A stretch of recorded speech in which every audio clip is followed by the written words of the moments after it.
اور میں تو کہا کرتا ہوں میں خانہ سہارا دیتا ہے نہ جام سہارا دیتا ہے، ہم کو تو مدینے والے کا ایک نام سہارا دیتا ہے۔ روح تک ٹھنڈ اترتی ہے جب ان کا نام لیا جائے، ان کا ذکر کیا جائے، اور پھر ہم حضور کے محب کہلاتے ہیں۔ تو محب کے لیے محبوب کا تذکرہ، محبوب کا ذکر قرار باطن ہے۔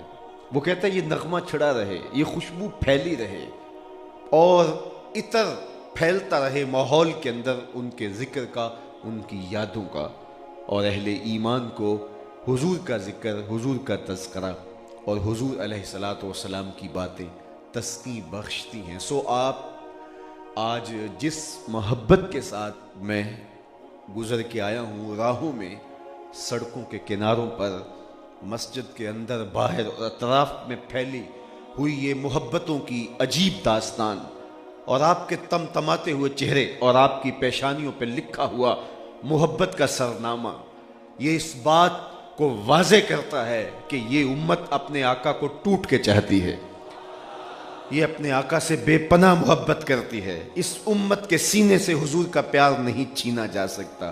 یہ سرمایہ حیات ہے، یہ زندگی کا قرار ہے، یہ باطن کا اجالا ہے، اور اسی نام سے بزم عالم میں چراغاں ہوگا۔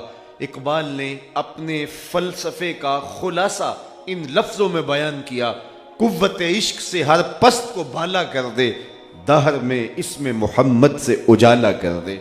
اس دنیا میں جب بھی چراغاں ہوا میرے حضور کے نام سے ہوگا، میرے حضور کے ذکر سے ہوگا۔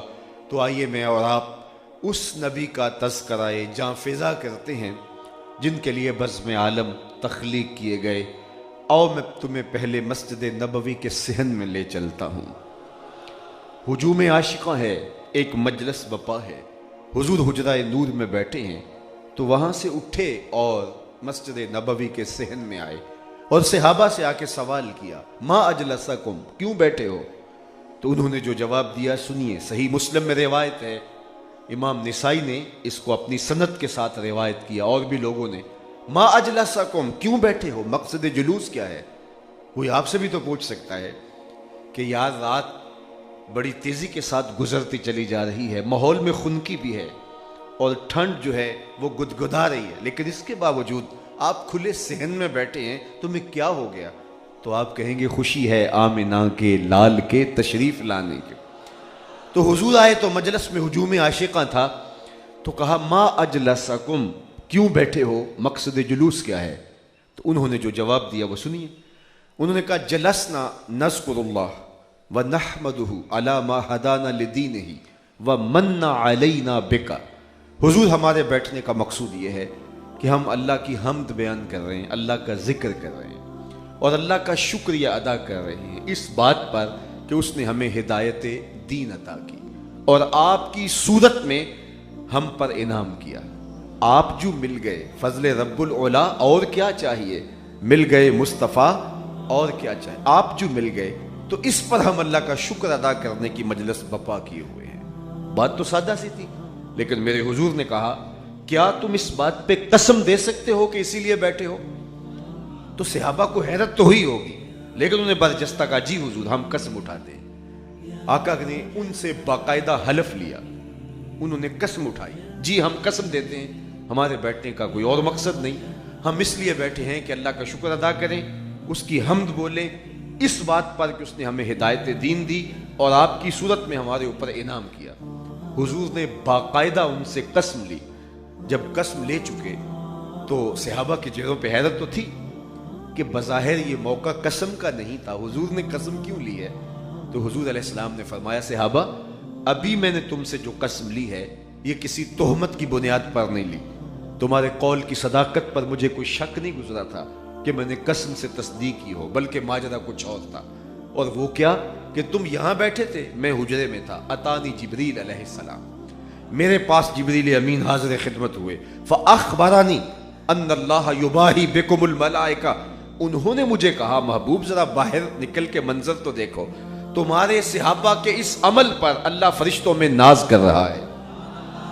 وہ عمل کون سا تھا جس پہ رب رب ہو کے ناز کر رہا ہے؟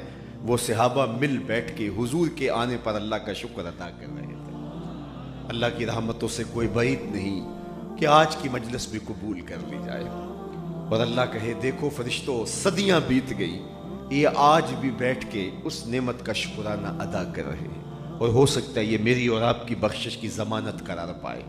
جہاں تک حضور کی صورت میں انعام خداوندی کے شکریہ کا حق ہے وہ تو ہم ادا ہی نہیں کر سکتے۔ ساری زندگی سجدے میں سر رکھ کے رب کا شکریہ ادا کرتے رہیں، حق کے شکر پھر بھی ادا نہ ہو۔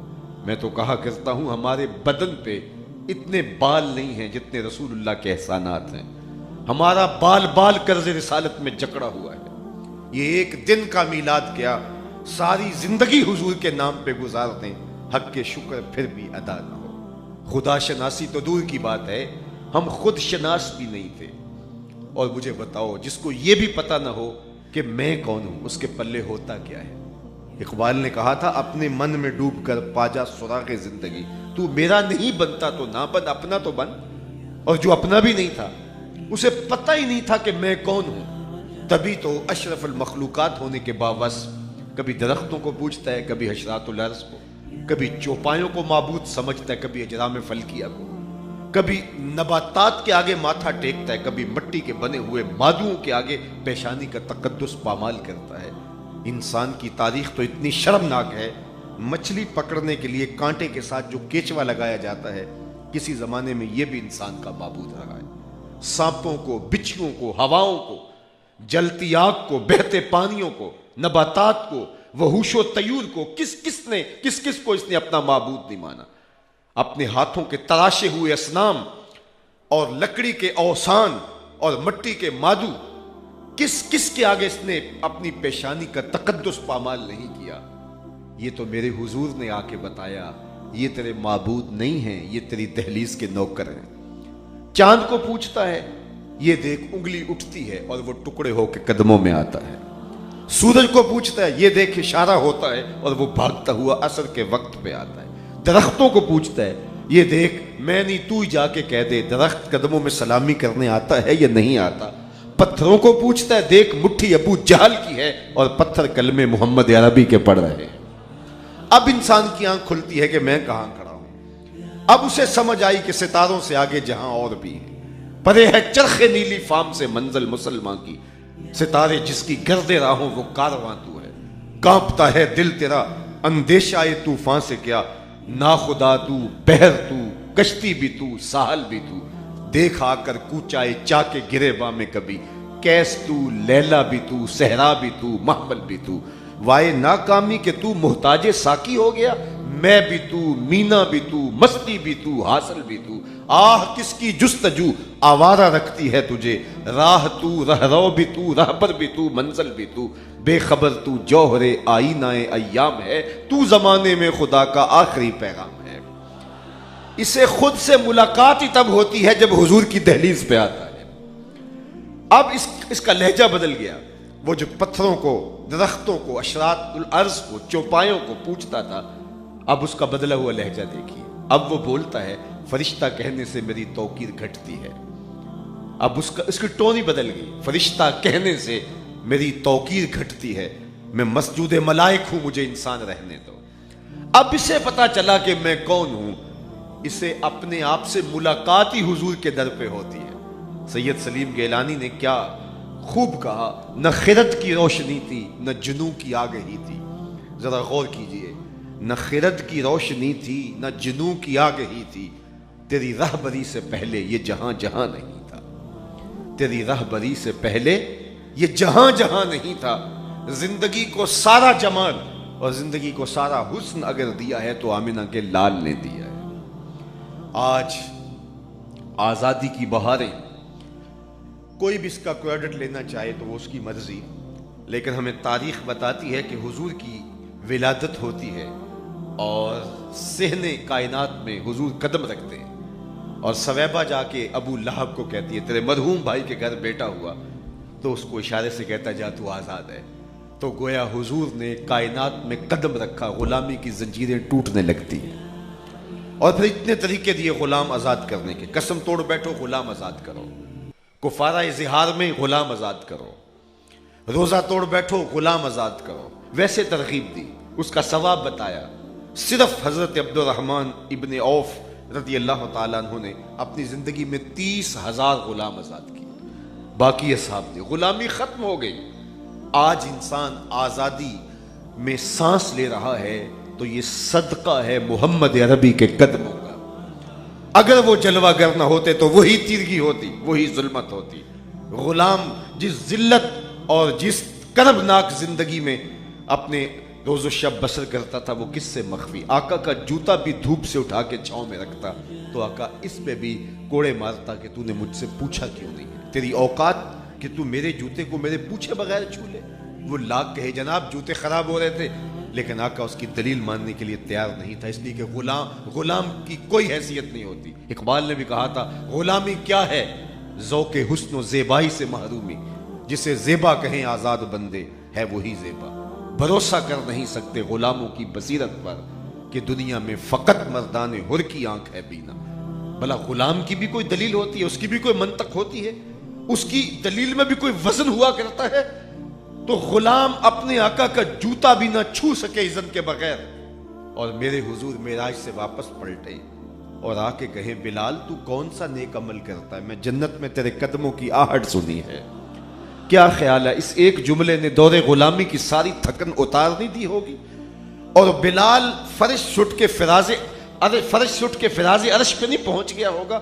جو آقا کا جوتا بھی نہ چھو سکے اس کو دو جہاں کا سردار کہہ رہا ہے میں تیرے قدموں کی آہٹ سنتا رہا ہوں. تو یہ وہ تھا حضور کا لایا ہوا نظام حیات, یہ تھا حضور کا دیا ہوا انقلاب, یہ تھا حضور کے آنے سے بزم عالم میں چراغاں. یہ کون نہیں جانتا کہ بیٹیوں کو زندہ درگور کر دیتے تھے. سقا باپ اپنے ہاتھوں سے بیٹی کا گلا گھونٹ دیتا, وہ اپنی بیوی کو جھڑکتا اس سے تو نے سانپ کو جنم دیا ہوتا تو اچھا تھا, اور ریت تلے اس بچی کو دبا دیتے. اس کی سسکیاں, اس کی چیخیں, اس کی آہیں دب جاتی. کوئی FIR نہ کٹتی, کوئی اس کے لیے موم بتیاں نہ جلاتا, اس کے لیے کوئی جلوس, کوئی ہمدردی, کوئی ایک جملہ, کوئی نہ آرٹیکل لکھا جاتا. وہ ریت کے اندر دبی ہوئی معصوم بچیاں, ان کے آنسو بھی وہیں جذب ہو جاتے, ان کی سسکیاں بھی وہیں دم توڑ جاتی, اور ظالم باپ اتراتا ہوا آتا کہ میں نے اپنی آبرو بچا لی ہے, میں نے اپنی عزت بچا لی ہے. اور میرے حضور نے اس زمانے میں کھڑے ہو کے کہا بیٹیوں کو قتل کرنے والے سن لیں, میری فاطمہ میرے جگر کا ٹکڑا ہے. یہ صرف کلمہ محبت ہی نہیں ہے, یہ کلمہ جہاد بھی ہے. اس ظالمانہ سماج میں یہ کہنا جہاں بیٹیوں کو زندہ درگور کیا جاتا ہے کہ میری بیٹی میرے جگر کا ٹکڑا ہے.